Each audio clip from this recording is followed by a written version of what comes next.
गुरुर्विष्णु गुरुर्देवो महेश्वरः गुरु साक्षात् परब्रह्म तस्मै श्री गुरवे नमः।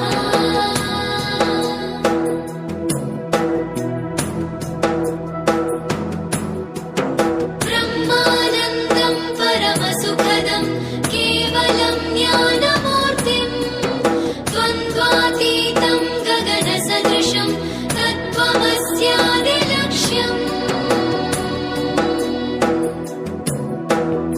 एकं नित्यं विमलमचलं सर्वधी साक्षिभूतं